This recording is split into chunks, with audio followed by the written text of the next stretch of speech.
ਇੱਥੇ ਖੋਤਾ ਘੋੜਾ ਇੱਕ ਬਰਾਬਰ ਆ। ਇੱਥੇ ਕੋਈ ਵੱਖਰਾ ਨਹੀਂ ਵੀ ਕੁਦਰਤੀ ਚਾਹੀਦੀ ਹੈਗੀ। ਅਸੀਂ ਗੱਲ ਨੂੰ ਇਹਨੂੰ ਐਪਰੀਸ਼ੀਏਟ ਕਰਦੇ ਹਾਂ ਵੀ ਇਹ ਚੀਜ਼ ਜਿਹੜੀ ਕੁਦਰਤੀ ਖੇਤੀ ਚਾਹੀਦੀ ਆ। ਸਾਡੀ ਮਨੁੱਖਤਾ ਜਿਹੜੀ ਖਤਰੇ 'ਚ ਆ।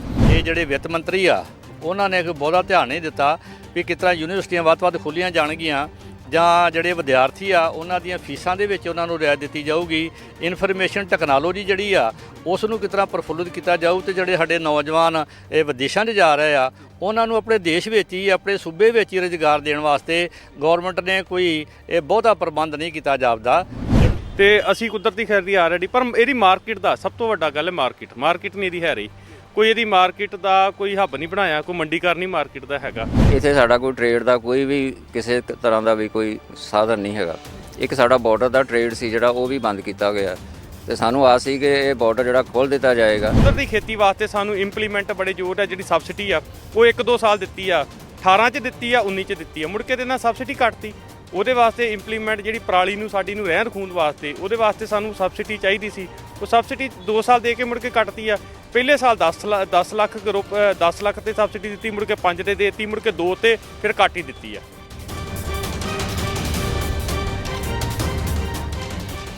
ਸਤਿ ਸ਼੍ਰੀ ਅਕਾਲ ਜੀ, ਤੁਸੀਂ ਦੇਖ ਰਹੇ ਹੋ ਅਜੀਤ ਵੈਬ ਟੀਵੀ। ਮੈਂ ਹਾਂ ਸੁਰਿੰਦਰਪਾਲ ਸਿੰਘ ਵਰਪਾਲ। ਕੇਂਦਰ ਸਰਕਾਰ ਵੱਲੋਂ ਅੱਜ ਬਜਟ ਪੇਸ਼ ਕੀਤਾ ਜਾ ਰਿਹਾ ਹੈ। ਬਹੁਤ ਸਾਰੀਆਂ ਉਮੀਦਾਂ ਸਨ ਲੋਕਾਂ ਨੂੰ। ਉਮੀਦਾਂ ਕਿੰਨੀਆਂ ਕੁ ਖਰੇ ਉਤਰੇ ਨੇ ਕੇਂਦਰ ਸਰਕਾਰ ਦੇ ਉਹ ਨੁਮਾਇੰਦੇ ਜਿਨ੍ਹਾਂ ਨੇ ਅੱਜ ਬਜਟ ਪੇਸ਼ ਕੀਤਾ ਸੀ। ਸਾਡੇ ਨਾਲ ਅੰਮ੍ਰਿਤਸਰ ਦੇ ਵਿੱਚ ਵੱਖ-ਵੱਖ ਵਰਗਾਂ ਨਾਲ ਸੰਬੰਧਿਤ ਲੋਕ ਨੇ, ਇਸ ਨਾਲ ਗੱਲਬਾਤ ਕਰਾਂਗੇ। ਸਭ ਤੋਂ ਪਹਿਲਾਂ ਜੀ ਤੁਹਾਡਾ ਨਾਮ ਕੀ ਹੈ ਜੀ ਤੇ ਅੱਜ ਕੀ ਉਮੀਦ ਸੀ ਤੁਹਾਨੂੰ ਸਰਕਾਰ ਦੇ ਕੋਲੋਂ? ਮੇਰਾ ਨਾਮ ਜੀ ਪ੍ਰਿੰਸੀਪਲ ਕੁਲਵੰਤ ਸਿੰਘ ਅਣਖੀ ਤੇ ਸਾਡੀ ਇੱਕ NGO ਅੰਮ੍ਰਿਤਸਰ ਵਿਕਾਸ ਮੰਚ ਉਹਦਾ ਮੈਂ ਪੈਟਰਨ ਆ। ਤੇ ਆਸਾਂ ਤੇ ਬਹੁਤ ਹੈਗੀਆਂ ਸੀ ਜਿਨ੍ਹਾਂ ਵਿੱਚੋਂ ਕੁਝ ਦੀ ਪੂਰਤੀ ਹੁੰਦੀ ਜਾਪਦੀ ਆ ਤੇ ਕੁਝ ਦੀ ਸਾਨੂੰ ਭਵਿੱਖ 'ਚ ਫੇਰ ਆਸ ਰਹੂਗੀ। ਜਿਸ ਤਰ੍ਹਾਂ ਅਸੀਂ ਜੋ ਬਜਟ ਸੁਣਿਆ ਉਹਦੇ ਮੁਤਾਬਕ ਜਿਹੜਾ ਖੇਤੀਬਾੜੀ ਆ, ਖਾਸ ਤੌਰ 'ਤੇ ਆਰਗੈਨਿਕ ਖੇਤੀਬਾੜੀ ਜਿਹੜੀ ਹੈ ਕੁਦਰਤੀ ਖੇਤੀ ਆ, ਇਸ ਨੂੰ ਉਤਸ਼ਾਹਿਤ ਕਰਨ ਵਾਸਤੇ ਕੇਂਦਰ ਸਰਕਾਰ ਨੇ ਜੋ ਪ੍ਰੋਵੀਜ਼ਨ ਕੀਤੀਆਂ ਵਾ ਉਹ ਬੜੀਆਂ ਸਿਫਤਯੋਗ ਆ। ਅਸੀਂ ਉਹਨਾਂ ਦੀ ਸਰਾਹੁਣਾ ਕਰਦੇ ਹਾਂ ਤੇ ਇਸ ਨੂੰ ਹੋਰ ਵਧਾਉਣਾ ਚਾਹੀਦਾ ਤਾਂ ਕਿ ਇਹ ਜਿਹੜੀ ਸਾਡੀ ਖੇਤੀਬਾੜੀ ਤੇ ਖਾਦਾਂ ਵਰਤੀਆਂ ਜਾ ਰਹੀਆਂ ਜਾਂ ਇਨਸੈਕਟੀਸਾਈਡਸ ਵਰਤੇ ਜਾ ਰਹੇ ਆ, ਇਹਨਾਂ ਦੀ ਘੱਟ ਤੋਂ ਘੱਟ ਵਰਤੋਂ ਹੋਵੇ ਤੇ ਲੋਕਾਂ ਦੀ ਸਿਹਤ ਜਿਹੜੀ ਆ ਉਹ 'ਚ ਸੁਧਾਰ ਹੋ ਸਕੇ। ਇਸ ਤੋਂ ਇਲਾਵਾ ਜਿਹੜਾ ਸਿਹਤ ਸਹੂਲਤਾਂ ਵਾ ਇਹਦੇ ਵਾਸਤੇ ਇਹ ਕੇਂਦਰ ਸਰਕਾਰ ਨੇ ਕੋਈ ਬਹੁਤਾ ਧਿਆਨ ਨਹੀਂ ਦਿੱਤਾ ਜਾਪਦਾ, ਕਿਉਂਕਿ ਪ੍ਰਧਾਨ ਮੰਤਰੀ ਦੀ ਇੱਛਾ ਸੀ ਕਿ ਜਿਹੜੇ ਹਰ ਜ਼ਿਲ੍ਹੇ ਦੇ ਵਿੱਚ ਮੈਡੀਕਲ ਕਾਲਜ ਹੋਵੇ ਜਾਂ ਕੁਝ ਖੇਤਰ ਦੇ ਵਿੱਚ ਏਮਜ਼ ਵਰਗੀਆਂ ਜਿਹੜੀਆਂ ਜਾਂ PGI ਵਰਗੀਆਂ ਜਿਹੜੀਆਂ ਸਿਹਤ ਵਰਗੇ ਇੰਸਟੀਚਿਊਟ ਆ ਉਹ ਖੁੱਲ੍ਹਣੇ ਚਾਹੀਦੇ ਆ, ਪਰ ਉਹਨਾਂ ਦਾ ਕੋਈ ਬਹੁਤਾ ਜ਼ਿਕਰ ਨਹੀਂ ਹੈਗਾ। ਤੇ ਅਸੀਂ ਅੰਮ੍ਰਿਤਸਰ ਵਾਸਤੇ ਕੇਂਦਰ ਸਰਕਾਰ ਕੋਲ ਤੁਹਾਡੇ ਰਾਹੀਂ ਮੰਗ ਕਰਦੇ ਹਾਂ ਕਿ ਜਿਹੜਾ ਅੰਮ੍ਰਿਤਸਰ ਦਾ ਮੈਡੀਕਲ ਕਾਲਜ ਆ ਇਸ ਦੀ ਹਾਲਤ ਬਹੁਤ ਮਾੜੀ ਆ। ਇਸ ਕਰਕੇ ਅੰਮ੍ਰਿਤਸਰ ਤੇ ਲਾਗੇ ਛਾਗੇ ਦੇ ਲੋਕਾਂ ਨੂੰ ਜਿਹੜੀਆਂ ਸਿਹਤ ਸਹੂਲਤਾਂ ਦੇਣ ਵਾਸਤੇ ਇਸ ਕਾਲਜ ਨੂੰ ਏਮਜ਼ ਪੱਧਰ ਤੱਕ ਅਪਗ੍ਰੇਡ ਕੀਤਾ ਜਾਵੇ ਤੇ ਜਾਂ ਅੰਮ੍ਰਿਤਸਰ ਦੇ ਵਿੱਚ ਨਵਾਂ ਏਮਜ਼ ਜਿਹੜਾ ਵਾ ਖੋਲ੍ਹਣ ਦਾ ਪ੍ਰਬੰਧ ਕੀਤਾ ਜਾਵੇ। ਇਸ ਤੋਂ ਇਲਾਵਾ ਜਿਹੜੀ ਸਿੱਖਿਆ ਸੰਸਥਾ, ਸਿੱਖਿਆ ਵਾਲੇ ਪਾਸੇ ਵੀ ਸਾਡੇ ਇਹ ਜਿਹੜੇ ਵਿੱਤ ਮੰਤਰੀ ਆ ਉਹਨਾਂ ਨੇ ਕੋਈ ਬਹੁਤਾ ਧਿਆਨ ਨਹੀਂ ਦਿੱਤਾ ਵੀ ਕਿਸ ਤਰ੍ਹਾਂ ਯੂਨੀਵਰਸਿਟੀਆਂ ਵੱਧ ਖੁੱਲ੍ਹੀਆਂ ਜਾਣਗੀਆਂ ਜਾਂ ਜਿਹੜੇ ਵਿਦਿਆਰਥੀ ਆ ਉਹਨਾਂ ਦੀਆਂ ਫੀਸਾਂ ਦੇ ਵਿੱਚ ਉਹਨਾਂ ਨੂੰ ਰਿਆਇਤ ਦਿੱਤੀ ਜਾਊਗੀ।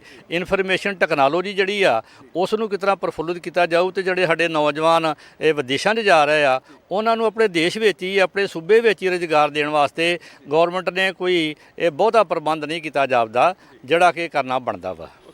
ਤੁਸੀਂ ਕੀ ਮੰਨਦੇ ਹੋ ਜੀ ਇਨਕਮ ਟੈਕਸ ਸਲੈਬ ਦੇ ਵਿੱਚ? ਸਰ ਜਿਹੜਾ ਇਨਕਮ ਟੈਕਸ ਸਲੈਬ ਉਹ 'ਚ ਕੋਈ ਚੇਂਜ ਨਹੀਂ ਕੀਤਾ ਗਿਆ, ਬੜਾ ਮਾੜੀ ਗੱਲ ਹੈ। ਬਿਕੋਜ਼ ਇਨਫਲੇਸ਼ਨ ਦੇਖੋ ਤੁਸੀਂ ਇੰਨੀ ਵੱਧ ਰਹੀ ਹੈ ਤੇ ਇਹ ਇਨਕਮ ਟੈਕਸ ਦੀ ਜਿਹੜੀ ਸਲੈਬਸ ਹੈਗੀਆਂ ਨਾ ਇਹਨੂੰ ਉਹਦੇ ਨਾਲ ਲਿੰਕ ਕਰਨਾ ਚਾਹੀਦਾ। ਜਿੰਨੀ ਇਨਫਲੇਸ਼ਨ ਹੈਗੀ ਆ ਉਹਨਾਂ ਹਰ ਸਾਲ ਰੇਟ ਵੱਧ ਜਾਣਾ ਚਾਹੀਦਾ ਐਗਜ਼ੈਂਪਸ਼ਨ ਦਾ। ਘੱਟੋ ਘੱਟ 6-7 ਲੱਖ ਹੋਣਾ ਚਾਹੀਦਾ ਸੀ, ਬਿਕੋਜ਼ ਲੋਕਾਂ ਦੇ ਉੱਤੇ ਇੰਨਾ ਜ਼ਿਆਦਾ ਬੋਝ ਹੈ।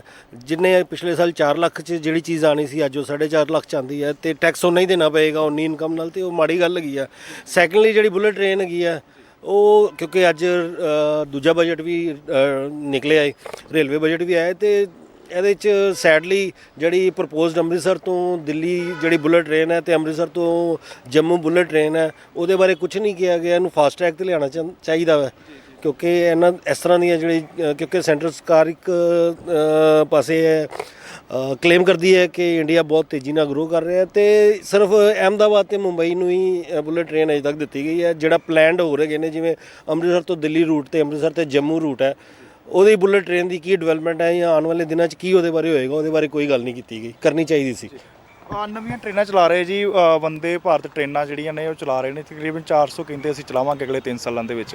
ਦੇਖੋ ਸਰ, ਉਹਦੀ ਇਹ ਜੇ ਡਿਟੇਲ ਆਈ ਨਹੀਂ, ਉਹ ਕਰਨਾ ਹੈ ਕੀਤਾ ਕੀ ਹੈ, ਮੇਨ ਹੈਗਾ ਕਿ ਹੁਣ ਕੀ ਹੋਣਾ ਹੈ, ਮੇਨ ਉਹ ਮੈਟਰ ਕਰਦਾ ਹੈ। ਆਉਣ ਵਾਲੇ ਦਿਨਾਂ 'ਚ ਕੀ ਹੋਣਾ ਹੈ, ਉਹ ਤੇ ਬਹੁਤ ਕੁਝ ਹੋਣਾ ਹੈ। ਉਹਨੂੰ ਫਾਸਟ ਟਰੈਕ ਹੋਣਾ ਚਾਹੀਦਾ। ਹੁਣ ਕੀ ਕੀਤਾ ਉਹ ਜ਼ਿਆਦਾ ਪਤਾ ਲੱਗਦਾ ਤੇ ਜ਼ਿਆਦਾ ਬੈਟਰ ਸੀ ਕਿ ਹੁਣ ਅੰਮ੍ਰਿਤਸਰ ਦੀ ਕਨੈਕਟੀਵਿਟੀ ਜਾਂ ਪੰਜਾਬ ਦੀ ਕਨੈਕਟੀਵਿਟੀ ਦੇਸ਼ ਦੇ ਦੂਜੇ ਸੂਬਿਆਂ ਨਾਲ ਜਿਹੜੀ ਵਧਾਈ ਗਈ ਹੈ, ਜਾਂ ਉਹਦੇ ਬਾਰੇ ਨਵੀਆਂ ਟ੍ਰੇਨਾਂ ਕਿਹੜੀਆਂ ਸ਼ੁਰੂ ਕੀਤੀਆਂ ਗਈਆਂ ਉਹਦੇ ਬਾਰੇ ਸਾਇਲੈਂਟ ਫਾਸਟ ਟ੍ਰੇਨਸ ਹੋਣੀਆਂ ਚਾਹੀਦੀਆਂ ਅਦਰਲੀ ਸਾਈਡ ਤੇ ਜਿਹੜੀਆਂ ਨਹੀਂ ਗਈਆਂ ਜੀ। ਲੋਕਾਂ ਨੂੰ ਮਹਿੰਗਾਈ ਦੇ ਨਾਲ ਬੜਾ ਜੂਝਣਾ ਪੈ ਰਿਹਾ ਜੀ, ਤੁਹਾਨੂੰ ਲੱਗਦਾ ਕਿ ਇਸ ਬਜਟ ਦੇ ਨਾਲ ਲੋਕਾਂ ਨੂੰ ਕੋਈ ਮਹਿੰਗਾਈ ਦੇ ਨਾਲ ਕੋਈ ਰਾਹਤ ਮਿਲੇਗੀ ਜੀ? ਅਸੀਂ ਤਾਂ ਮਤਲਬ ਜਿਹੜੀ ਸਾਡੀ NGO ਅੰਮ੍ਰਿਤਸਰ ਵਿਕਾਸ ਮੰਚ ਹੈ, ਅਸੀਂ ਠੀਕ ਹੈ ਮਹਿੰਗਾਈ ਤੇ ਇੱਕ ਜਨਰਲ ਸਮੱਸਿਆ ਹੈਗੀ ਹੈ, ਲੇਕਿਨ ਜਿਹੜੀ ਇਸ ਵੇਲੇ ਬੇਰੁਜ਼ਗਾਰੀ ਦੀ ਜਾਂ ਸਾਡੇ ਪੰਜਾਬ ਦੇ ਵਿੱਚ ਇੱਕ ਲੈਂਡਲੌਕਡ ਹੈਗਾ ਸਾਡਾ ਸਟੇਟ, ਇੱਥੇ ਸਾਡਾ ਕੋਈ ਟ੍ਰੇਡ ਦਾ ਕੋਈ ਵੀ ਕਿਸੇ ਤਰ੍ਹਾਂ ਦਾ ਵੀ ਕੋਈ ਸਾਧਨ ਨਹੀਂ ਹੈਗਾ। ਇੱਕ ਸਾਡਾ ਬਾਰਡਰ ਦਾ ਟ੍ਰੇਡ ਸੀ ਜਿਹੜਾ ਉਹ ਵੀ ਬੰਦ ਕੀਤਾ ਗਿਆ, ਤੇ ਸਾਨੂੰ ਆਸ ਸੀ ਕਿ ਇਹ ਬਾਰਡਰ ਜਿਹੜਾ ਖੋਲ੍ਹ ਦਿੱਤਾ ਜਾਏਗਾ, ਤੇ ਜਿਹੜਾ ਇਹਦੇ ਪਾਕਿਸਤਾਨ ਦੇ ਥਰੂ ਅਫਗਾਨਿਸਤਾਨ ਤੇ ਅੱਗੇ ਸੈਂਟਰਲ ਏਸ਼ੀਅਨ ਕੰਟਰੀਜ਼ ਹੈ, ਉਹਨਾਂ ਨੂੰ ਜਿਹੜਾ ਵਪਾਰ ਹੈ ਜੇ ਇਹ ਚੱਲਦਾ ਹੈ ਤੇ ਸਾਲ ਦੇ ਵਿੱਚ ਐਸਟੀਮੇਟਡ ਹੈਗਾ ਕਿ $100 ਬਿਲੀਅਨ ਦਾ ਜਿਹੜਾ ਇੱਥੇ ਟ੍ਰੇਡ ਹੋ ਸਕਦਾ। ਤੇ ਅਸੀਂ ਇਹ ਵੀ ਸਾਨੂੰ ਆਸ ਹੈਗੀ ਸੀ ਕਿ ਸ਼ਾਇਦ ਜਿਸ ਤਰ੍ਹਾਂ ਕਰਤਾਰਪੁਰ ਕੋਰੀਡੋਰ ਖੋਲ੍ਹਿਆ ਤੇ ਇਹ ਵੀ ਸਰਕਾਰ ਜਿਹੜੀ ਆ ਉਹ ਖੋਲ੍ਹ ਦੇਵੇਗੀ। ਚਲੋ ਅਸੀਂ ਅੱਗੇ ਆਸ ਕਰਦੇ ਹਾਂ ਵੀ ਇਹ ਛੇਤੀ ਤੋਂ ਛੇਤੀ ਇਹਦਾ ਟ੍ਰੇਡ ਖੋਲ੍ਹਿਆ ਜਾਵੇ। ਦੂਸਰਾ ਜਿਹੜਾ ਸਾਡਾ ਅੰਮ੍ਰਿਤਸਰ ਏਅਰਪੋਰਟ ਹੈ, ਅਸੀਂ ਇਹਦੀ ਕਨੈਕਟੀਵਿਟੀ ਜ਼ਿਆਦਾ ਵਧਾਉਣਾ ਚਾਹੁੰਦੇ ਹਾਂ ਕਿ ਸਾਨੂੰ ਐਮੀਰੇਟਸ, ਇਤਿਹਾਦ, ਓਮਾਨ, ਟਰਕਿਸ਼ ਤੇ ਕੁਵੈਤ ਏਅਰਵੇਜ਼, ਇਸ ਤਰ੍ਹਾਂ ਕਈ ਡੈਸਟੀਨੇਸ਼ਨ ਨੇ ਜਿਹੜੇ ਸਾਡੇ ਪੁਆਇੰਟ ਆਫ ਕਾਲ ਨਹੀਂ ਹੈਗੇ, ਉੱਥੋਂ ਫਲਾਈਟਾਂ ਉਹਨਾਂ ਦੀਆਂ ਅੰਮ੍ਰਿਤਸਰ ਨਹੀਂ ਆ ਸਕਦੀਆਂ। ਅਸੀਂ ਚਾਹੁੰਦੇ ਹਾਂ ਕਿ ਸਾਡਾ ਇੱਥੋਂ ਸਾਰੀ ਕਨੈਕਟੀਵਿਟੀ ਵਧੇ, ਕਿਉਂਕਿ ਸਾਡਾ 3 ਮਿਲੀਅਨ ਦੇ ਕਰੀਬ ਡਾਇਸਪੋਰਾ ਜਿਹੜਾ ਹੈ ਉਹ ਯੂਰਪ, USA, ਕੈਨੇਡਾ 'ਚ ਬੈਠਾ ਹੋਇਆ। ਇਸੇ ਤਰ੍ਹਾਂ ਅੰਮ੍ਰਿਤਸਰ ਏਅਰਪੋਰਟ ਨੂੰ ਬਾਈ ਏਅਰ ਇਹਨੂੰ ਕਾਰਗੋ ਹੱਬ ਬਣਾਇਆ ਜਾਵੇ, ਤਾਂ ਕਿ ਇੱਥੇ ਜਿਹੜੀਆਂ ਸੈਂਟਰਲ ਏਸ਼ੀਅਨ ਕੰਟਰੀਜ਼ ਹੈ, ਯੂਰਪ ਹੈ, ਇੱਥੋਂ ਚਾਰਟਰ ਫਲਾਈਟਾਂ ਆਉਣ ਅਤੇ ਸਾਡਾ ਜਿਹੜਾ ਟ੍ਰੇਡ ਹੈ, ਜੇ ਅੰਮ੍ਰਿਤਸਰ 'ਚ ਟ੍ਰੇਡ ਵੱਧਦਾ ਹੈ ਅਤੇ ਟੂਰਿਜ਼ਮ ਵੱਧਦਾ ਹੈ ਤੇ ਉਹਦੇ ਨਾਲ ਸਾਰਾ ਪੰਜਾਬ ਡਿਵੈਲਪ ਹੋਏਗਾ। ਇਹ ਸਾਡੀ ਡਿਮਾਂਡ ਹੈਗੀ। ਤੁਸੀਂ ਕੀ ਉਮੀਦ ਰੱਖੀ ਸੀ ਅੱਜ ਬਜਟ ਤੋਂ, ਜਿਹੜੀਆਂ ਤੁਹਾਨੂੰ ਲੱਗਦਾ ਕਿ ਪੂਰੀ ਹੋਈ ਹੈ, ਜਾਂ ਲੱਗਦਾ ਕਿ ਜਿਹੜੀਆਂ ਹੋਣੀਆਂ ਚਾਹੀਦੀਆਂ ਸੀ ਨਹੀਂ ਕੀਤੀਆਂ ਗਈਆਂ? ਮੇਰੇ ਤੋਂ ਤਾਂ ਇੱਕ ਉਮੀਦ ਹੈ ਜੀ, ਸਰਕਾਰ ਨੂੰ ਚਾਹੀਦਾ ਸੀ ਕਿ ਖਾਸ ਤੌਰ 'ਤੇ ਟੈਕਸਾਂ ਦਾ ਸਲੈਬ ਨੂੰ ਘਟਾਉਂਦੇ, ਟੈਕਸਾਂ ਦੇ ਰੇਟ ਨੂੰ ਘਟਾਉਂਦੇ। GST ਵਗੈਰਾ ਜੇ ਗੌਰਮੈਂਟ ਨੇ ਅਪਲਾਈ ਕੀਤੀ ਸੀ ਫੋਰਨ ਦੇ ਮੁਲਕਾਂ ਨੂੰ ਦੇ ਕੇ, ਤੇ ਉਹਦੇ ਵਿੱਚ ਇਹ ਸੀ ਕਿ ਟੈਕਸਾਂ ਬਹੁਤੀਆਂ ਨਹੀਂ ਆਈਆਂ, ਪਰ ਸਾਡੇ ਵਿੱਚ ਸਾਨੂੰ ਟੈਕਸਾਂ ਦੀ ਮਾਰ ਕਰਕੇ ਇੰਨਾ ਕੁ ਨੁਕਸਾਨ ਝੱਲਣਾ ਪੈ ਰਿਹਾ ਕਿ ਸਾਡੀ ਇਨਕਮ ਪੈਟਰੋਲ ਦੇ ਰਾਹੀਂ, ਡੀਜ਼ਲ ਦੇ ਰਾਹੀਂ, ਹੋਰ ਚੀਜ਼ਾਂ ਦੇ ਰਾਹੀਂ ਜਿਹੜੀ ਵਾਪਸ ਸਰਕਾਰ ਕੋਲ ਚਲੀ ਜਾਂਦੀ ਹੈ। ਅਸੀਂ ਸੋਚਦੇ ਰਹਿੰਦੇ ਹਾਂ ਕਿ ਸਾਨੂੰ ਇਨਕਮ ਹੋਣ ਡਈ ਆ, ਪਰ ਦਰਅਸਲ ਸਾਡੀ ਜੇਬ 'ਚੋਂ ਉਹ ਇਨਕਮ ਖੋਈ ਜਾ ਰਹੀ ਹੈ ਕਿ ਸਾਨੂੰ ਇੱਕ ਦੇ ਟੈਕਸ ਦੇ ਸਲੈਬ ਰੱਖਣਾ ਚਾਹੀਦਾ ਸੀ। ਇੰਨੀਆਂ ਟੈਕਸਾਂ ਦਾ ਬੋਝ ਆਮ ਬੰਦਾ ਨਹੀਂ ਚੱਲ ਸਕਦਾ।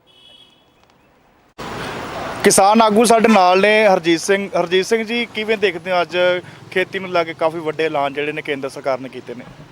ਵੇਖੋ, ਕੇਂਦਰ ਦੇ ਜਿਹੜੇ ਐਲਾਨ ਆ ਉਹ ਖੇਤੀਬਾੜੀ ਵਾਸਤੇ ਬੜੇ ਚਿਰ ਦੇ ਹੋ ਰਹੇ ਆ, ਅੱਜ ਦੇ ਨਹੀਂ ਹੋ ਰਹੇ, ਪਰ ਕੁਝ ਲਾਗੂ ਨਹੀਂ ਹੋ ਰਿਹਾ। ਮਤਲਬ ਕੁਝ ਕਹਿ ਰਹੀ ਹੈ ਤੇ ਜ਼ਮੀਨ ਪੱਧਰ 'ਤੇ ਕੁਝ ਨਹੀਂ ਹੋ ਰਿਹਾ। ਜੇ ਕਹਿ ਲਈ ਅੱਜ ਦੇ ਬਜਟ ਦੇ ਵਿੱਚ ਇਹਨਾਂ ਨੇ ਕੁਦਰਤੀ ਖੇਤੀ ਨੂੰ ਪ੍ਰਮੋਟ ਜ਼ਿਆਦਾ ਕੀਤਾ ਵਾ। ਹੁਣ ਕੁਦਰਤੀ ਖੇਤੀ ਅਸੀਂ ਕਰ ਰਹੇ ਆਲਰੇਡੀ, ਮੈਨੂੰ ਵੀ ਘੱਟੋ ਘੱਟ 20 ਸਾਲ ਹੋ ਗਏ ਆ ਕੁਦਰਤੀ ਖੇਤੀ ਨਾਲ ਜੁੜੇ। ਕਦੀ ਅਸੀਂ ਖੇਤਾਂ ਨੂੰ ਜਿਹੜੇ ਉਹਨਾਂ ਦੀ ਰਹਿੰਦ ਖੂੰਹਦ ਨੂੰ ਅੱਗ ਨਹੀਂ ਕਦੀ ਲਾਈ, ਤੇ ਅਸੀਂ ਕੁਦਰਤੀ ਖੇਤੀ ਆਲਰੇਡੀ। ਪਰ ਇਹਦੀ ਮਾਰਕੀਟ ਦਾ ਸਭ ਤੋਂ ਵੱਡਾ ਗੱਲ ਹੈ ਮਾਰਕੀਟ ਨਹੀਂ ਇਹਦੀ ਹੈ ਰਹੀ। ਕੋਈ ਇਹਦੀ ਮਾਰਕੀਟ ਦਾ ਕੋਈ ਹੱਬ ਨਹੀਂ ਬਣਾਇਆ, ਕੋਈ ਮੰਡੀਕਰਨ ਨਹੀਂ ਮਾਰਕੀਟ ਦਾ ਹੈਗਾ। ਤੇ ਇਹ ਇੱਥੇ ਖੋਤਾ ਘੋੜਾ ਇੱਕ ਬਰਾਬਰ ਆ, ਇੱਥੇ ਕੋਈ ਵੱਖਰਾ ਨਹੀਂ ਵੀ ਕੁਦਰਤੀ ਚਾਹੀਦੀ ਹੈਗੀ। ਅਸੀਂ ਗੱਲ ਨੂੰ ਇਹਨੂੰ ਐਪਰੀਸ਼ੀਏਟ ਕਰਦੇ ਹਾਂ ਵੀ ਇਹ ਚੀਜ਼ ਜਿਹੜੀ ਕੁਦਰਤੀ ਖੇਤੀ ਚਾਹੀਦੀ ਆ। ਸਾਡੀ ਮਨੁੱਖਤਾ ਜਿਹੜੀ ਖਤਰੇ 'ਚ ਆ, ਸਾਡੀ ਜ਼ਮੀਨ ਖਤਰੇ 'ਚ ਆ, ਹਵਾ ਪੋਲੂਸ਼ਨ ਸਾਡਾ ਬਹੁਤ ਜ਼ਿਆਦਾ ਵੱਧਦਾ ਜਾ ਰਿਹਾ ਵਾ। ਇਸ ਕਰਕੇ ਇਹਦੀ ਜ਼ਰੂਰਤ ਆ ਬਹੁਤ ਚਿਰ ਦੀ। ਪਰ ਮੋਦੀ ਸਾਹਿਬ ਨੇ ਕਿਸਾਨਾਂ ਦੀ ਵੋਟ ਵੀ ਇਸ ਗੱਲ 'ਤੇ ਲਈ ਸੀ ਕਿ ਮੈਂ ਕੁਦਰਤੀ ਖੇਤੀ ਕਰੂੰਗਾ ਤੇ ਇੰਟਰਨੈਸ਼ਨਲ ਮਾਰਕੀਟ ਨਾਲ ਕਿਸਾਨਾਂ ਨੂੰ ਜੋੜੂੰਗਾ। ਪਰ ਉਹ ਗੱਲਾਂ ਕਿੱਥੇ ਗਈਆਂ? ਉਹ ਅੱਜ ਵੀ ਇਲੈਕਸ਼ਨ ਇੱਕ ਸਟੈਂਡ 5 ਸੂਬਿਆਂ 'ਚ ਇਲੈਕਸ਼ਨ ਹੋ ਰਹੀ ਆ, ਤੇ ਉਹ ਫਿਰ ਬਣਿਆ ਬਣਾਤਾ ਜਿਹੜਾ ਪੁਰਾਣਾ ਐਲਾਨ ਹੈ ਉਹ ਕੱਢ ਕੇ ਬਾਹਰ ਮਾਰਿਆ। ਪਰ ਇਹਦਾ ਗਰਾਊਂਡ ਲੈਵਲ 'ਤੇ ਕੁਝ ਹੋਣਾ ਨਹੀਂ। ਨਾ ਕੁਦਰਤੀ ਖੇਤੀ ਇਹਨੇ ਕਰਨੀ ਆ, ਨਾ ਉਹਦੀ ਮਾਰਕੀਟ ਕਰਨੀ ਆ। ਇਸ ਕਰਕੇ ਇਹ ਬਣਿਆ ਬਣਾਤਾ ਇਹਦਾ ਰੱਟਾ ਵਾ ਇੱਕ, ਉਹ ਫਿਰ ਇਹਨੇ ਇਲੈਕਸ਼ਨ 'ਚ ਆਣ ਕੇ ਰੱਦੂ ਕਰਾ। ਪਰ ਇਹਦਾ ਫਾਇਦਾ ਨਹੀਂ, ਮਨੁੱਖਤਾ ਨੂੰ ਫਾਇਦਾ ਤਾਂ ਚਾਹੀਦਾ। ਪਰ ਜੇ ਜਿਹੜੀ ਕਿਸਾਨੀ ਦੀ ਜਿਹੜੀ ਵਾਗਡੋਰ ਸਾਰੀ ਸੈਂਟਰ ਦੇ ਹੱਥ 'ਚ ਆ।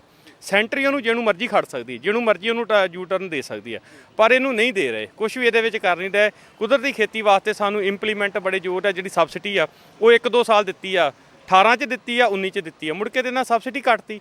ਉਹਦੇ ਵਾਸਤੇ ਇੰਪਲੀਮੈਂਟ ਜਿਹੜੀ ਪਰਾਲੀ ਨੂੰ ਸਾਡੀ ਨੂੰ ਰਹਿੰਦ ਖੂੰਹਦ ਵਾਸਤੇ ਉਹਦੇ ਵਾਸਤੇ ਸਾਨੂੰ ਸਬਸਿਡੀ ਚਾਹੀਦੀ ਸੀ। ਉਹ ਸਬਸਿਡੀ 2 ਸਾਲ ਦੇ ਕੇ ਮੁੜ ਕੇ ਕੱਟਤੀ ਆ। ਪਹਿਲੇ ਸਾਲ 10 ਲੱਖ ਗਰੁੱਪ 10 ਲੱਖ ਤੇ ਸਬਸਿਡੀ ਦਿੱਤੀ, ਮੁੜ ਕੇ 5 ਤੇ ਦੇਤੀ, ਮੁੜ ਕੇ 2 ਤੇ ਫਿਰ ਕੱਟ ਹੀ ਦਿੱਤੀ ਆ। ਇਸ ਕਰਕੇ ਇਹਨਾਂ ਚੀਜ਼ਾਂ ਤੇ ਧਿਆਨ ਦੇਣ ਦੀ ਲੋੜ ਹੈ ਗਵਰਨਮੈਂਟ। ਡਰੋਨ ਦੇ ਨਾਲ ਕਹਿੰਦੇ ਜੀ ਕੁਦਰਤੀ ਖੇਤੀ ਜਿਹੜੀ ਜਾਂ ਹੋਰ ਖੇਤੀ ਜਿਹੜੀ ਉਹਦੇ ਵਾਸਤੇ ਡਰੋਨ ਦੀ ਵੀ ਸਹਾਇਤਾ ਕੀਤੀ ਜਾਵੇਗੀ ਜੀ। ਵੇਖੋ ਡਰੋਨ ਦਾ ਮਤਲਬ ਹੈ ਵੀ ਡਰੋਨ ਦੇ ਨਾਲ ਉਹਨੂੰ ਕੀਤਾ ਜਾਵੇ ਵੀ ਇਹਦੇ ਵਿੱਚ ਕਿਹੜੇ ਤੱਤ ਦੀ ਘਾਟ ਆ। ਤੇ ਮੈਨੂੰ ਨਹੀਂ ਲੱਗਦਾ ਕੁਦਰਤੀ ਖੇਤੀ ਦੇ ਵਿੱਚ ਲੋਕਾਂ ਨੂੰ ਕੁਦਰਤੀ ਖੇਤੀ ਕੀ ਆ, ਜ਼ੀਰੋ ਬਜਟ ਖੇਤੀ ਆ, ਉਹਦੇ ਵਿੱਚ ਕਿਸਾਨਾਂ ਦੀ ਲਾਗਤ ਖਰਚਾ ਕੋਈ ਆਉਂਦਾ ਹੀ ਨਹੀਂ ਤੇ ਡਰੋਨ ਦੀ ਵੀ ਲੋੜ ਕੋਈ ਨਹੀਂ। ਜਦੋਂ ਸਾਨੂੰ ਮਾਹਿਰ ਸਾਡੇ ਮਾਹਿਰ ਆ ਖੇਤੀਬਾੜੀ ਡਿਪਾਰਟਮੈਂਟ ਨੂੰ ਪਤਾ ਹੀ ਕੋਈ ਨਹੀਂ ਕੁਦਰਤੀ ਖੇਤੀ ਹੁੰਦੀ ਕੀ ਆ। ਉਹਦੇ ਜਦੋਂ ਸਰਕਾਰੀ ਡਿਪਾਰਟਮੈਂਟ ਸਰਕਾਰੀ ਵਿਭਾਗ ਹੀ ਕੋਈ ਨਹੀਂ ਸਾਡਾ ਹੈਗਾ, ਉਹਨਾਂ ਨੂੰ ਤੇ ਇਹ ਆ ਵੀ ਇੰਨੀ DAP ਪਾ ਦਿਓ, ਇੰਨੀ ਯੂਰੀਆ ਪਾ ਦਿਓ ਤੇ ਆਹ ਪਾ ਦਿਓ, ਆਹ ਦਵਾਈ ਦਾ ਛਿੜਕਾਅ ਕਰ ਦਿਓ।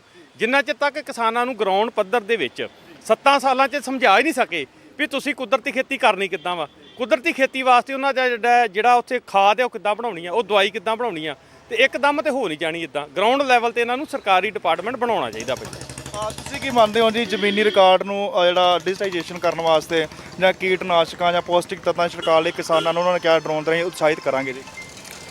ਦੇਖੋ ਜੀ ਗੱਲ ਇੱਦਾਂ ਵਾ ਕਿ ਜਿਹੜੀ ਕੁਦਰਤੀ ਖੇਤੀ ਆ, ਨੇਚਰ ਨਾਲ ਖਿਲਵਾੜ ਜਿਹੜਾ ਵਾ ਉਹ ਅਸੀਂ ਆਮ ਲੋਕ ਬੜੀ ਦੇਰ ਤੋਂ ਕਰਦੇ ਆ ਰਹੇ ਆ, ਜਿਹਦਾ ਖਮਿਆਜਾ ਸਾਨੂੰ ਅੱਜ ਦੀ ਤਰੀਕ 'ਚ ਭੁਗਤਣਾ ਪੈ ਰਿਹਾ ਕਿ ਇਨਵਾਇਰਮੈਂਟ ਇੰਨਾ ਕੁ ਖਰਾਬ ਹੋ ਚੁੱਕਾ ਵਾ ਕਿ ਮੌਸਮ, ਮੈਂ ਖੁਦ ਬਾਹਰ ਫੋਰਨ ਦੇ ਵਿੱਚ ਵੀ ਖੇਤੀ ਕਰਦਾ ਵਾਂ, ਉੱਥੇ ਮੈਂ ਖੇਤੀ ਕਰਦਾ, ਉੱਥੇ ਦੀ ਖੇਤੀ ਦਾ ਆਪਣੇ ਪੰਜਾਬ ਦੀ ਖੇਤੀ ਦਾ ਬੜਾ ਫਰਕ ਹੈ। ਜ਼ਮੀਨਾਂ ਦੇ ਹਿਸਾਬ ਨਾਲ ਤਾਂ ਠੀਕ ਆ, ਲੇਕਿਨ ਉੱਥੇ ਜਿਹੜੀ ਕੁਦਰਤੀ ਖੇਤੀ ਆ ਅਸੀਂ ਜ਼ਮੀਨ ਨੂੰ ਇੰਨਾ ਕੁ ਮਿਲ ਕੇ ਉਹਨੂੰ ਇੰਨਾ ਕੁ ਪੁੱਟਦੇ ਆ, ਜ਼ਮੀਨ ਨੂੰ ਉਹਨੂੰ ਠਾਰ ਦਿੰਦੇ ਆ ਕਿ ਉਹਨੂੰ ਹਵਾ ਲੱਗੇ, ਉਹਨੂੰ ਹਵਾ ਲੱਗਣ ਤੋਂ ਬਾਅਦ ਉਹਦੇ 'ਚ ਤੇ ਇੱਥੇ ਕੀ ਆ ਕਿ ਆਇਆ ਫਸਲ ਕੀਤੀ, ਫਟਾਫਟ ਉਹਨੂੰ ਵਾਹੀ ਕੀਤੀ, ਵਾਹੀ ਕਰਕੇ ਛਿੱਟਾ ਦਿੱਤਾ, ਚਲੋ ਇਹ ਨਿਬੇੜਤਾ ਕੰਮ।